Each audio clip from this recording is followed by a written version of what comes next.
વિદ્યાર્થી મિત્રો, કેમ છો બધા? તો હવે આપણે નવા ચેપ્ટરની શરૂઆત કરીએ, જેનું નામ છે ચેપ્ટર નંબર 13 ઘાત અને ઘાતાંક. બહુ ઇઝી ચેપ્ટર છે, મજેદાર ચેપ્ટર છે અને બહુ સિમ્પલ પપ્પુ જેવું ચેપ્ટર છે. તો ચાલો હવે ચેપ્ટરની શરૂઆત કરીએ.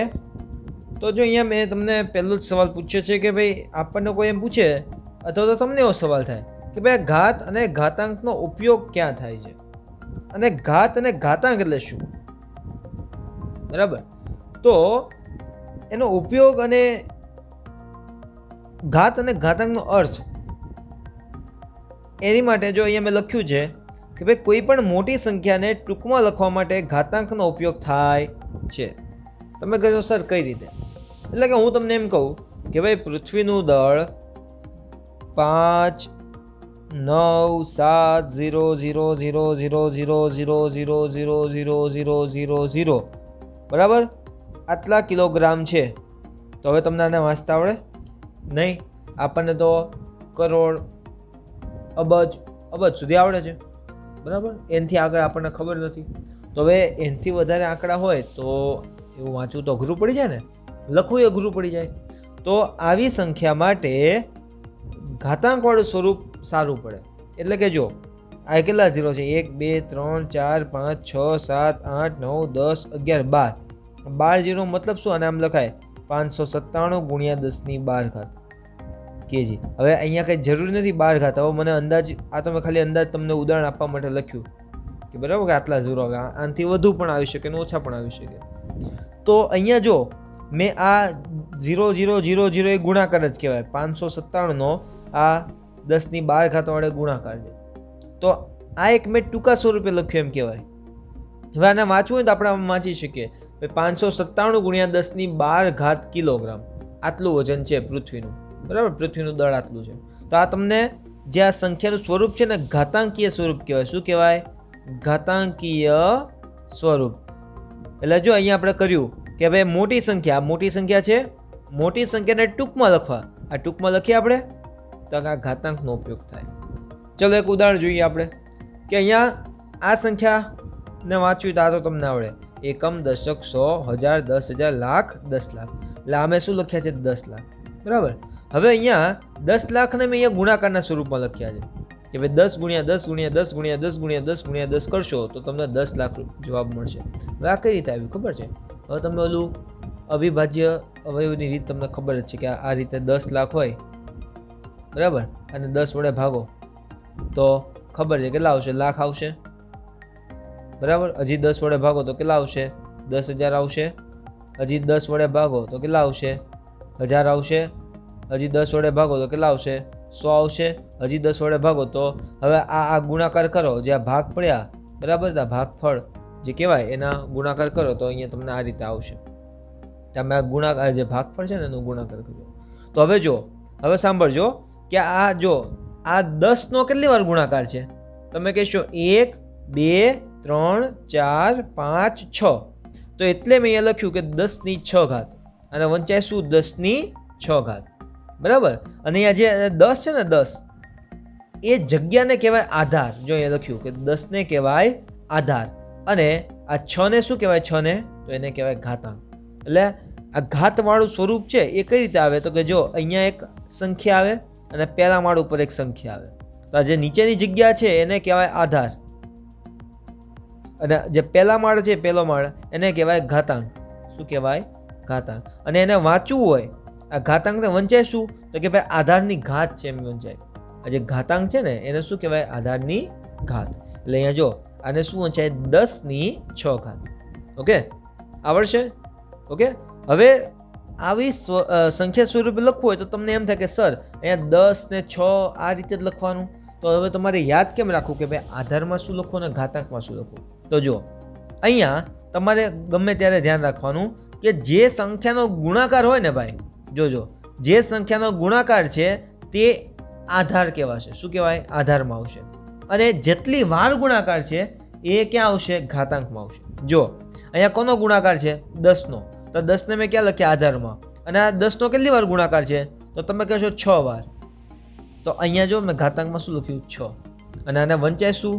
10⁶ એટલે અહીંયા જો મેં લખ્યું છે કે આને વંચાય શું 10⁶ બરાબર. અને આ 10⁶ ને 10 લાખનું ઘાતાંકીય સ્વરૂપ કહેવાય. એટલે તમને કોઈ પૂછે કે ભાઈ 10 લાખ છે, 10 લાખ, તો આને ટૂંકમાં લખવું હોય, ટૂંકમાં તો આને શું લખાય? 10⁶ લખાય. એટલે આ મોટી સંખ્યાનું ટૂંકું સ્વરૂપ થઈ ગયું અને આને શું કહેવાય? એનું ઘાતાંકીય સ્વરૂપ. શું કહેવાય? ઘાતાંકીય સ્વરૂપ. કોનું? 10 લાખનું. કોનું? 10 લાખનું. આ 10 લાખનું ઘાતાંકીય સ્વરૂપ કહેવાય. ચલો, આવડશે? ઓકે, રેડી છે? ખબર પડે છે? હવે કોઈ કેમ કે સર તો શું દર વખતે આવો જ જવાબ આવે કે ભાઈ 10⁶, 10⁵? શું આધારમાં હંમેશા 10 જ આવે? તો કે ના, એવું ના હોય. જો હું તમને શીખવાડું કે અહીંયા એમ લખું ભાઈ 8 છે, 8, અને ઘાત સ્વરૂપે લખવું હોય તો 8 ને તમે ભાગ પાડો 2 વડે, અવિભાજ્ય હોય તો અહીંયા કેટલા આવશે? 4. હજી 2 વડે પાડો તો 2, અહીંયા પાડો તો આ. તો જો આ 8 છે, 8 એનો મતલબ શું? 2 × 2 × 2. તો હવે મને એમ કહેજો આને ઘાત સ્વરૂપે મારે લખવું હોય તો શું લખાય? તો હમણાં મેં શીખવાડ્યું જે સંખ્યાનો ગુણાકાર છે એ શેમાં આવે? આધારમાં. તો અહીંયા 2 આધારમાં આવશે. 2 નો ગુણાકાર કેટલી વાર છે? 3 વાર. 1 2 3. તો એ શું આવે? ઘાતાંકમાં આવે. તો 8 ને શું લખાય? 8 ને 2⁵. તો જો અહીંયા આધાર તરીકે છે 2 છે અને ઘાતાંક તરીકે 3 આવ્યા. તો આનો મતલબ એમ થયો કે આધાર તરીકે કોઈ પણ સંખ્યા હોઈ શકે. ઓકે, હવે મેં તમને આગળના ચેપ્ટરમાં શીખવાડ્યું હતું કે ભાઈ આપણે એવું લખતા હતા, અને ઓલો આ પદાવલીવાળા ચેપ્ટરમાં 12મા ચેપ્ટરમાં પણ આપણે ભણ્યા કે ભાઈ આમ હતું આમ. તો આને તમે શું વાંચો? તો આને આમ વંચાય 5નો વર્ગ. શું વંચાય? 5નો વર્ગ. હવે એ ચેપ્ટરમાં મેં વાત કરી હતી કે આને શું વંચાય? 5⁵ પણ વંચાય. શું વંચાય? 5⁵. બરાબર. ઓકે, તો આ એનું એક વિશિષ્ટ નામ થયું કે ભાઈ 5ની જો 2 ઘાત હોય, 2 ઘાત, તો એને વર્ગ વંચાય. એટલે કે અહીંયા કોઈ પણની 2 ઘાત, ધારો કે હું લખું 7ની 2 ઘાત, આ શું વંચાય? 7ની 2 ઘાત. અને આ 2 ઘાત છે ને શું વંચાય? વર્ગ. એટલે આને શું વંચાય? 7નો વર્ગ પણ વંચાય. શું વંચાય? 7નો વર્ગ. એટલે એક ચોક્કસ નામ છે. શું છે? ચોક્કસ નામ. જો કોઈ પણની 2 ઘાત હોય, ઘાત 2 હોય તો એને શું વંચાય? વર્ગ વંચાય, બીજા શબ્દોમાં. બરાબર. અને એવી રીતે કોઈ પણની 3 ઘાત હોય. કેટલી હોય? 3 ઘાત. તો એની માટે શબ્દ છે ઘન. શું છે? ઘન.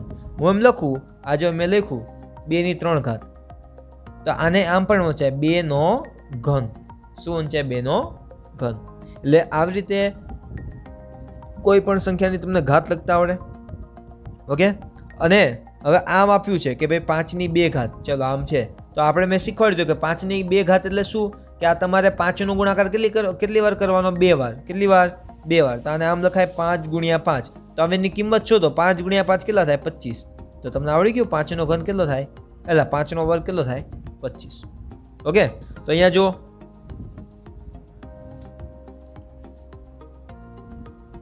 કે આધાર કોઈ પણ હોઈ શકે. દાખલા તરીકે 16 છે, 16, તો 16 ને આ રીતે લખાય 2 × 2 × 2 × 2. કારણ કે જો 2 દુ 4, 4 દુ 8, 8 દુ 16. તો હવે આને ઘાત સ્વરૂપે લખવું છે તો અહીંયા કોનો ગુણાકાર છે? 2 નો. તો 2 આધારમાં આવશે. કેટલી વાર ગુણાકાર છે? 1 2 3 4. તો અહીંયા 4 ક્યાં આવે? ઘાતાંકમાં. અને આને વંચાય શું? 2⁴. ઓકે, આઈડિયા આવે છે? તમે કાલે જ ભણી ગયા છો, હજી ગૂગલ મીટ ઉપર, તો તમને બધાને આવડે જ છે આવું. ઓકે, તો આપણે વધારે ડીપમાં નથી જતા, તમને આવડે જ છે. આ તો પણ વિડીયો બનાવો છે ચેપ્ટરનો, તો આપણે પહેલેથી લઈ લીધું, એટલે જેને જોવાનું બાકી છે તે જોઈને શીખી શકે. હવે અહીંયા જો લખ્યું છે કે ભાઈ કેટલાક ઘાતાંકને ચોક્કસ નામ હોય છે, જે આપણે શીખી ગયા. જેમ કે 10ની 2 ઘાત. આ 10ની 2 ઘાત છે તો એને 10ની 2 ઘાત પણ કહેવાય, અથવા તો તેને 10નો વર્ગ પણ કહેવાય. અને 10ની 3 ઘાત તો એના બીજું શું કહેવાય? 10નો ઘન.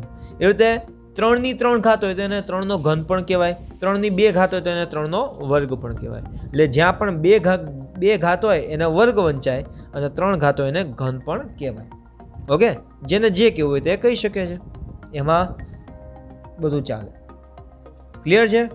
તો થિયરીની તો વાત આપણે કમ્પ્લીટ કરીએ. હવે આની ઉપરથી આપણે સ્વાધ્યાયની વાત કરીએ તો તમને આઈડિયા આવે કે દાખલા જુઓ તો આ ચેપ્ટરમાં કેવા કેવા દાખલા આવી શકે એનો તમને ખ્યાલ આવે. તો ચાલો દાખલા જોઈએ. તો સ્વાધ્યાય 13.1 જેમાં કીધું છે કે પહેલા દાખલામાં કિંમત શોધવાની છે. તો અહીંયા જોઈ શકો છો કે તમને પહેલો પ્રશ્ન પૂછ્યો કે ભાઈ 2/6 ઘાત. તો મેં તમને શીખવાડ્યું હમણાં કે ભાઈ 2/6 ઘાત એનો મતલબ શું કે આ 2નો કેટલી વાર ગુણાકાર કરવાનો? 6 વાર. તો અહીંયા ગુણાકાર કરો 2નો 6 વાર ગુણાકાર, તો શું આવશે? તો જો આ રીતે લખવાનું તમારે 2નો 6 વાર ગુણાકાર છે ને, તો આમ લખવાનું 2 ગુણ્યા 2 ગુણ્યા 2 ગુણ્યા 2 ગુણ્યા 2 ગુણ્યા 2 ગુણ્યા એવું કરવાનું. તો હવે જો 2 દુ 4, 4 દુ 8, 8 દુ 16, 16 દુ 32, 32 દુ 64. તો એ જવાબ શું આવશે? 64. ઓકે. હવે આવું તમારે આવું ચકડા નથી કરવાના, તો મેં ખાલી તમને સમજાવવા માટે કર્યું છે. ઓકે. એ રીતે બીજો દાખલો જો 9ની 3 ઘાત અથવા વંચાય શું ભાઈ? 9નો ઘન. તો 9નો ઘન છે એટલે તમારે શું કરવાનો? 9ને 3 વાર ગુણાકાર કરવાનો. તો જો મેં કર્યું 9 ગુણ્યા 9 ગુણ્યા 9, તો 9 9 81, 81 ગુણ્યા 9 કરશો તો તમને જવાબ આવશે 729. એટલે તમે શું કરો છો? જે ઘાતવાળું સ્વરૂપ છે ને એની કિંમત મેળવી કે આ ભાઈ આ કોનું ઘાતવાળું સ્વરૂપ છે? તો કે ભાઈ 729. ઓકે. એ રીતે ત્રીજો દાખલો જો, ત્રીજો દાખલો 11નો વર્ગ, 11નો વર્ગ અથવા તો 11ની 2 ઘાત. તો આને લખાય શું કે ભાઈ 11 ગુણ્યા 11. તો હવે 11 ગુણ્યા 11 કરશો તો જવાબ આવશે 121.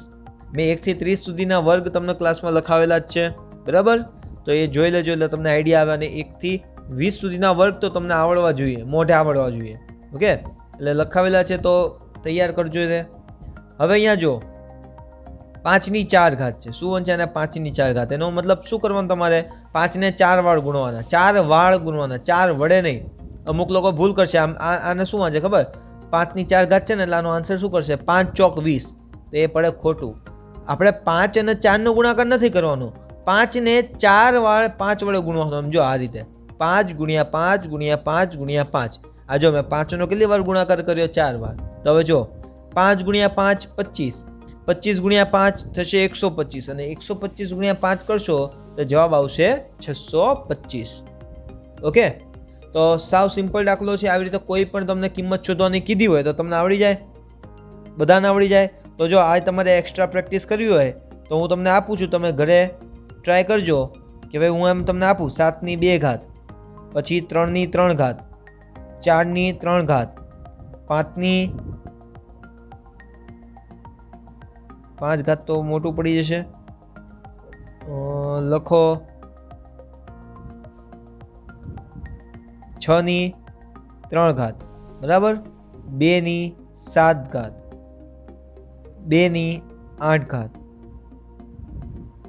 પછી લખ્યા આપણે 8ની 3 ઘાત. તો આટલા પ્રેક્ટિસ કરજો તમે. 1 2 3 4 5 6 7. ઓકે. આ એક્સ્ટ્રા પ્રેક્ટિસ કરવા માટે છે, તો તમને આઈડિયા આવે કે ભાઈ તમે આવી રીતે કિંમત શોધી હોય તો તમે શોધી શકો. ઓકે. તો ચાલો હવે આપણે બીજો દાખલો જોઈએ. બીજા દાખલામાં શું પૂછ્યું છે? તો બીજા દાખલામાં તમને પૂછ્યું છે કે ભાઈ નીચે દર્શાવેલ સ્વરૂપને ઘાત સ્વરૂપે લખો. એટલે કે જો અહીંયા તમે જોઈ શકો છો કે અહીંયા તમને સંખ્યાનો ગુણાકાર છે, તો આ સ્વરૂપને તમારે ઘાત સ્વરૂપે લખવાનું છે. એટલે ઘાત સ્વરૂપે તમને લખવું હોય તો ઘાત સ્વરૂપે લખવા માટે એક આધારની જરૂર પડે ને એક ઘાતાંકની જરૂર પડે. તો હવે અહીંયા જો આ પહેલો પ્રશ્ન છે કે અહીંયા તમે જોઈ શકો છો કોનો ગુણાકાર છે? 6નો. તો મેં હમણાં જ તમને શીખવાડ્યું કે ઘાત સ્વરૂપે તમારે આધાર તરીકે શું લખવું ને ઘાતાંક તરીકે શું લખવું. તો જે સંખ્યાનો ગુણાકાર છે, બરાબર, જે સંખ્યાનો ગુણાકાર છે એ શું બનશે? તમારો આધાર.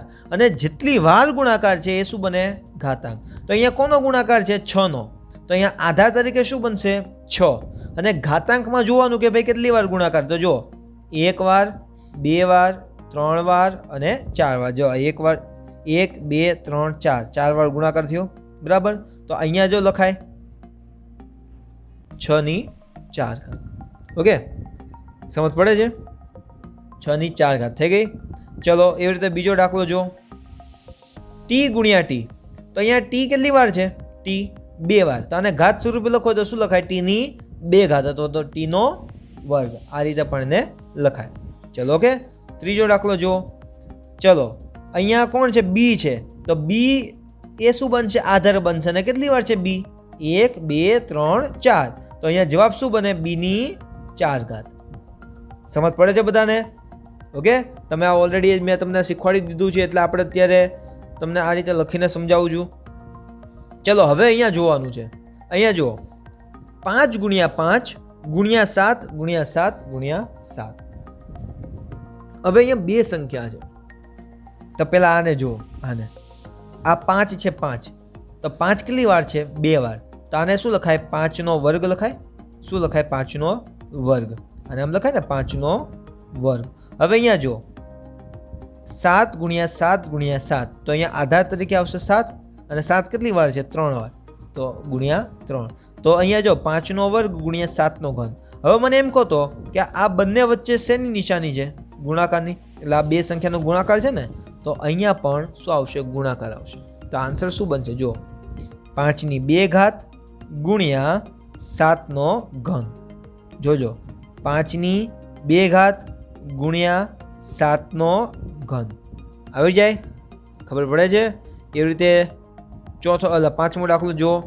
હવે તો તમને આવડી જ જાય. અહીંયા 2 ગુણ્યા 2 એટલે 2 નો વર્ગ ગુણ્યા a ગુણ્યા એટલે a નો વર્ગ. તો જવાબ શું આવશે? 2 નો વર્ગ ગુણ્યા a નો વર્ગ. ઓકે, હવે અહીંયા જો અહીંયા ઓકે. હવે અહીંયા 3 સંખ્યા આપી છે. એક તો અહીંયા જો a છે a, પછી છે c અને એક છે d. તો એનો મતલબ a ગુણ્યા c ગુણ્યા d તો આવવાનું છે. પણ a કેટલી વાર છે? 1 2 ને 3 એટલે કેટલી વાર લખવાનું? a નો ઘન. ગુણ્યા c કેટલી વાર છે? 1 2 3 4. તો c ની કેટલી ઘાત થાય? 4 થશે. અને d કેટલી વાર છે? 1. તો d ની કેટલી ઘાત લખાય? 1 ઘાત. તો આન્સર જો આ રીતે આવશે, આ a ની 3 ઘાત ગુણ્યા c ની 4 ઘાત ગુણ્યા d ની 1 ઘાત. હવે અહીંયા તમે ઘાત લખો કે ના લખો ચાલે, કારણ કે એક ઘાત લખો કે ના લખો બધું એક જ કહેવાય. બરાબર? એટલે અહીંયા કંઈ ના આપ્યું ને ખાલી ડી આપ્યું હોય ને, ખાલી ડી, તો શું સમજવાનું? ડી કેટલી વાર છે? 1 વાર. એટલે ડી ની 1 ઘાત કહેવાય ને. ઓકે, તો આમાં આઈડિયા આવશે. તો આવી રીતે કોઈ પણ હવે તમને સંખ્યાનું સ્વરૂપ આવે તો ઘાત સ્વરૂપે લખતા આવડે. એટલી વસ્તુ યાદ રાખવાની, જે સંખ્યાનો ગુણાકાર હોય તે આધાર બને અને જેટલી વાર ગુણાકાર હોય એ ઘાતાંક બને. આવડશે? પાક્કું છે? તો હવે આપણે જોવાનું છે પ્રશ્ન નંબર 3. તો હવે જો પ્રશ્ન નંબર 3, એમાં આપણને કીધું છે કે ભાઈ નીચે દર્શાવેલ દરેક સંખ્યાને ઘાત સ્વરૂપે ઘાતાંકના સંકેતનો ઉપયોગ કરીને લખો. એટલે કે અહીંયા તમને 3-4 સંખ્યાઓ આપી છે કે અહીંયા જો પહેલી સંખ્યા છે 512, તો હવે આને ઘાતાંક સ્વરૂપે લખવી છે. બરાબર? હવે ઘાતાંક સ્વરૂપે એટલે કે ઘાત સ્વરૂપે. તો ઘાત સ્વરૂપે લખ્યું હોય તો તમારે આ સંખ્યાને નાની કરવી પડે. નાની કરવી એટલે એને ભાગ પાડવો પડે. બરાબર? હવે તમને ભાગ પાડતા તો આવડે જ છે. બરાબર? અવિભાજ્ય અવયવની રીતે તમે પાડી શકો. તો અહીંયા જો 512 છે. બરાબર? એટલે છેલ્લે 2 છે આંકડો, તો 2 વડે ભાગ ચાલશે. તો હવે તમને અવિભાજ્ય અવયવની રીત તો તમે 5મા છઠ્ઠામાં શીખી ગયા કે જો આ રીતે તમે પાડશો. 512 ને પેલા 2 વડે ભાગ પાડો તો શું જવાબ આવશે? 256. એને હજી 2 વડે ભાગ પાડો તો શું જવાબ આવશે? 128. હજી 2 વડે પાડો તો શું આવશે? 64. હજી 2 વડે પાડો તો 32. હજી એના 2 વડે ભાગ પાડો તો 16. હજી 2 વડે પાડો તો 8. પછી 2 વડે પાડો તો 4. હજી 2 વડે પાડો તો 2. હજી 2 વડે પાડો તો 1. હવે 1 આવી ગયો એટલે આપણો જવાબ આવી ગયો. હવે અહીંયા જો આ 2 છે, 2 આ ભાગફળ કેટલી વાર છે? અહીંયા બધામાં ભાગફળ કોણ છે? 2 2 2 2 2 2 જ છે. બરાબર? તો 2 2 2 2 કેટલી વાર છે એ જો. 1 2 3 4 5 6 7 8 9. એનો મતલબ એમ કે આ 9 જે 2 છે ને 2, એનો તમે આ જે 9 વાર આપ્યા છે ને એનો આ બધાનો ગુણાકાર કરો તો તમને 512 આવે. તો જો આ રીતે આને લખાય કે 512 એટલે શું? જે આ બધા ભાગફળ આવ્યા એ બધાનો ગુણાકાર. જો અહીંયા 9 ભાગફળ આવ્યા, 9 ભાગફળમાં કોણ છે? 2 છે. તો આ બધાનો તમે 2 નો ગુણાકાર કરો. 2 ગુણ્યા 2 ગુણ્યા 2 ગુણ્યા 2 ગુણ્યા 2 ગુણ્યા 2 ગુણ્યા 2 ગુણ્યા 2 ગુણ્યા 2. તો અહીંયા જો પેલા જોઈ લેવાનું કે 9 વાર છે ને. 1 2 3 4 5 6 7 8 9. ચાલો બરાબર. તો હવે અહીંયા જો તો આપણો આધાર કોણ બનશે? હમણાં જ શીખવાડ્યું. અહીંયા કોનો ગુણાકાર છે? બધામાં જો 2 નો. તો 2 બનશે આધાર અને 2 કેટલી વાર છે? 9 વાર. તો એ બને આપણી ઘાતાંક. તો અહીંયા 512 ને તમારે ઘાત સ્વરૂપે લખવું તો શું લખાય? 2 ની 9 ઘાત. ચલો આવડશે આવું બધાને? તો એવી રીતે બીજો એક દાખલો જોઈએ આપણે એમાં 343. તો હવે તમને જો અહીંયા જુઓ કે ભાઈ 343 છે એ શું છે, તો એ 7નો ઘન છે. હવે કઈ રીતે આવે આપણે જોઈએ. આ શું છે ખબર છે? 7નો ઘન. જો તમે 7 વડે ભાગ પાડશો એનો, તો જો 7 વડે ભાગ પાડો તો શું આવશે? 49. 49 ને 7 વડે ભાગો તો 7 આવશે. 7 ને 7 વડે ભાગો તો શેષ 1 વધશે. બરાબર. એનો મતલબ શું કે 343 એટલે શું? 7 × 7 × 7. તો આને શું બનશે? 7નો ઘન. ઓકે, ઇઝી છે. એટલે જો આવું તમને યાદ રાખવાનું કે 7નો ઘન 343. ક્લિયર છે? એવી રીતે હવે આપણે બીજો જોયો, હવે ત્રીજો ને ચોથો જોઈએ. જો હવે છે 729. તો 729 ને તમે 2 વડે તો ભાગ ચાલી ના શકે. બરાબર, એકી સંખ્યા છે તો 3 વડે પાડો તો 729 ને 3 વડે ભાગ પાડો તો આવશે 243. હજી 3 વડે પાડો તો શું આવશે? 81. હજી 3 વડે પાડો ભાગ તો શું આવશે? 27. હજી 3 વડે ભાગ પાડો તો 9 આવશે. હજી 3 વડે ભાગ પાડો તો 3 આવે. 3 નો 3 વડે ભાગ પાડો તો કંઈ ના વધે, શેષ 1 વધે. તો અહીંયા જો આ 727 છે તો એ કોનો ગુણાકાર છે? 3નો. કેટલી વાર? 1 2 3 4 5 6. તો આ રીતે લખાય 729 ને 3 × 3 × 3 × 3 × 3 × 3. જો લખ્યું છે આ રીતે. તો અહીંયા જો કોનો ગુણાકાર છે? 3નો. તો એ બને આધાર. કેટલી વાર છે? 1 2 3 4 5 6. તો આને શું લખાય? 3/6. ઓકે, ખબર પડે છે? તેવી રીતે હવે આપણે છેલ્લો પ્રશ્ન જોઈએ. આપણે છેલ્લો દાખલો જો શું છે? 3125. હવે છેલ્લે 5 વડે જ ભાગ ચાલશે.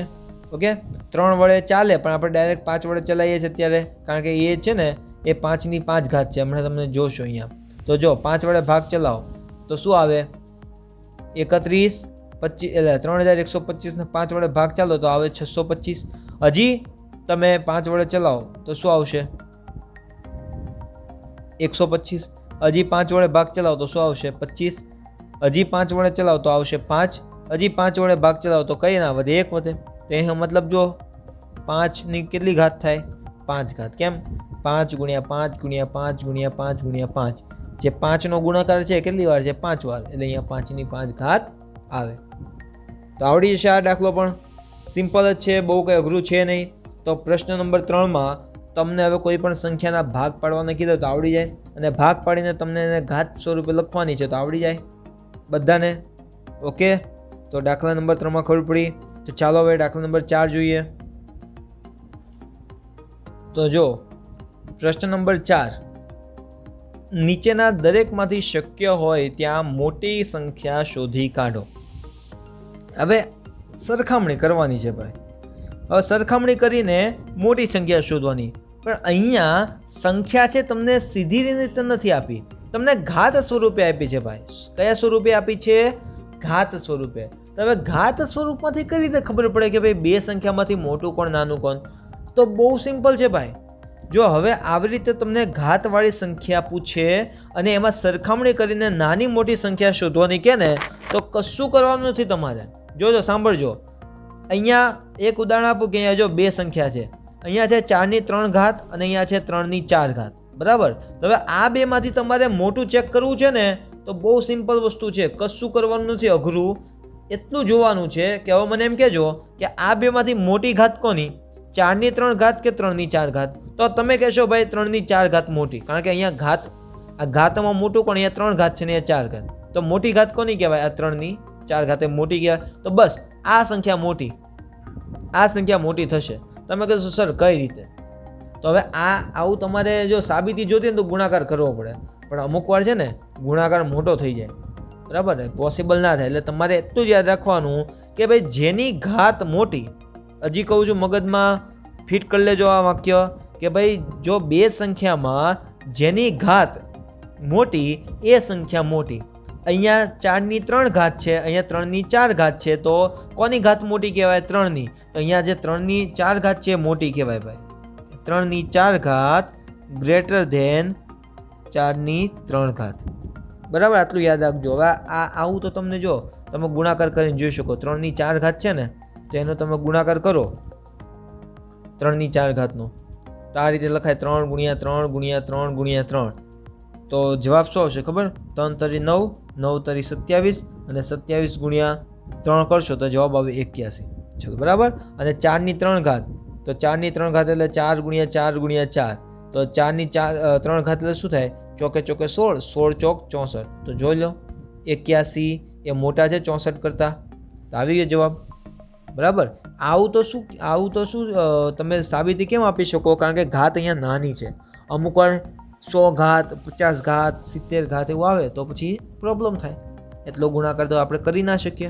એટલે તમારે એટલું જ યાદ રાખવાનું કે જેની ઘાત મોટી એ સંખ્યા મોટી. ચલો એવી રીતે મને હવે કહેજો 5 ની 3 ઘાત અને 3 ની 5 ઘાત, તો આમાં મોટું કોણ?